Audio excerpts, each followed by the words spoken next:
Hello everyone and welcome back to my channel.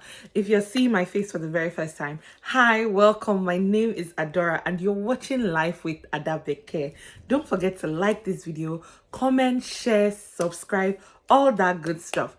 And if you're one of my OGs, thank you for coming back. Thank you for continuing to support my channel, continue to grow this channel.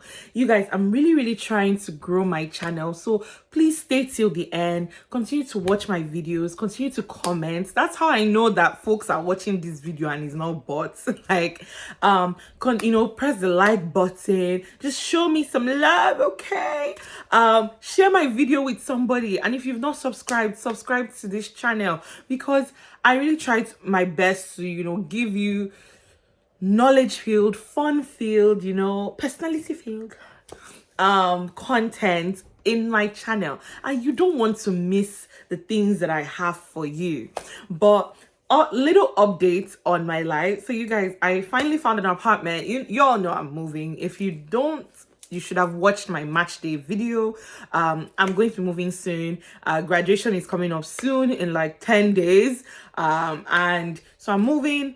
My folks are coming, so there's a lot going on. I'm still going to try my best to stay on our schedule, but like if I miss a Saturday here or there in between the chaos, I apologize. There's going to be so much content. You're going to get graduation content, graduation party content, family content. I'll try and see if I can get some of my siblings to do videos with me, something. But there's a lot of content coming, this month and into June, from the whole chaos. But I just wanted to inform you guys just in case.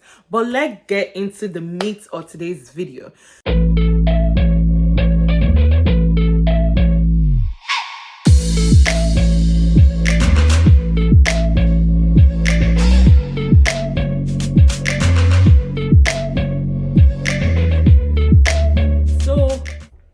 I wanted to talk about something that I realized I've not talked about a lot on my channel, or at all about on my channel, and it's how to make money as a medical student.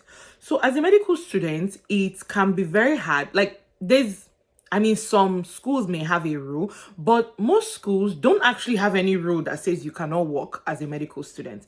And my video is not really geared towards international students, honestly, because we have different work requirements. So this is a very different video. I'm talking to probably people who are eligible to work in the US. So there's no rule really that says you cannot work as a medical student. But what happens is that most jobs require you to have a set time, set schedule. And as a medical student, you cannot dedicate a set time or a set schedule to a job. So as a result, a lot of people don't have a job. And because most people take out loans to fund medical school anyways, those loans are usually inclusive of your cost of living, right? So your loans are paying your rent, your utilities, your food, gas, all those things. So people end up not having the need to work. But as you come to find out, there are times where, especially as a fourth-year student, your bills kind of increase because you have residency apps, you have moving costs, different things like that.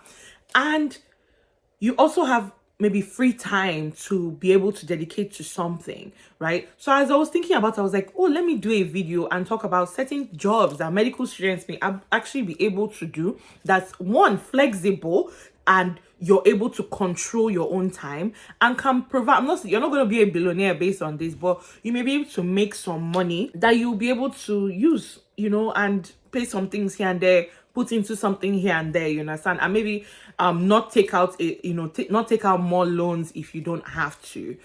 So I'm just going to go over a list. The first one I had thought about was actually being a nanny or babysitting, right? Because being a nanny kind of varies. Obviously, there are some families who want a nanny that's full-time, but this is not what I'm talking about. I'm talking about a part-time situation.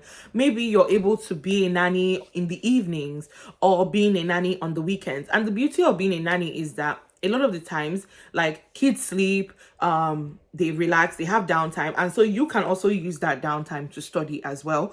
So being a nanny can be a very flexible, it can end up being a flexible source of income if you're able to do one-time gigs. Maybe you're available for a family who they want to go for date nights, you're available for that. Or for folks that are coming in into your city for a wedding, you can be a nanny for that kind of situation, kind of just one-time things or like something flexible part-time. I feel like being a nanny can give you the opportunity to do part-time or flexible. Another thing is all these DoorDash, Uber, Lyft kind of jobs. Depending on the city that you are in, that can be a lucrative thing, and it's flexible. So maybe you have 2 hours to kill or some time to kill on the weekend. You can DoorDash, you can do Lyft, you can drive like for Uber Eats, those kind of things. So, or you can Instacart, those kind of things, and make some quick cash. I'm not saying this again.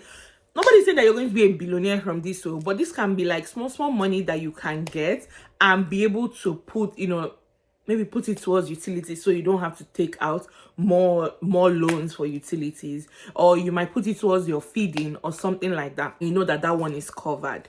You understand that you can actually do is being a scribe. Sorry, I wanted to add something else. So when I talked about being a nanny, one benefit of being a nanny is that a lot of families sometimes are looking for someone who is like who can perform life support, like who is BLS, who can do basic life support. And as medical students, we are that. So like people feel comfortable leaving their children in your care. Another thing is being a scribe in the ED, right? So sometimes like being a scribe can actually be flexible, and it can also be a way of you, like you're able to utilize your skills, your medical skills at the same time, right? So the beauty of being a scribe is that, especially if this is a job that you've held before, it can be very nice to be able to maybe once a month or twice like based on your availability, say, okay, I'm able to do this, and then you'll be able to be a scribe in that situation, and you're able to utilize this knowledge that you're learning. It can give you some kind of hands-on medical school experience while still paying you at the same time. Freelancing, right? So maybe you know how to braid hair. Nobody says you can't still braid hair in medical school. You just have to set your schedule. You know when you have exams and when you're a bit freer, so you can take clients during that time. You know how to cut hair. Nobody says stops you from doing that in medical school. Maybe you cook or you bake. You can still do those things in med school. You may not be able to do them at the same capacity, but okay, maybe I have weekends, I can do this, I can take orders for this. I'm an artist, I can do my art. It may not be at the same level that you were doing it before med school, but nothing stops you. It's just it's just going to be like time management and figuring things out, and then you're still able to do those things as a medical student and make money. Another thing is like content creation, right? So if you're a content creator prior to med school, in fact, that's like now another niche for you. Or if you're a med student and you're like, oh, I'm actually interested in like starting a YouTube channel, I'm interested in doing like TikTok, Instagram, whatever content it is that you are interested in, nothing stops you from doing that. Obviously, as a med student, you have to use your brain, use your head, like, because there's certain kinds of content that you don't want to violate HIPAA, but you're still able to do those kind of things and get paid for it as well. As I was editing this video, I realized I didn't talk about tutoring. That's also a very big and profitable way that med students can make money, whether that's MCAT tutoring, college tutoring, even high school or middle school tutoring as well. That's a very good option for folks who want to just make some quick cash in a flexible way. Those are probably the things that I can think about.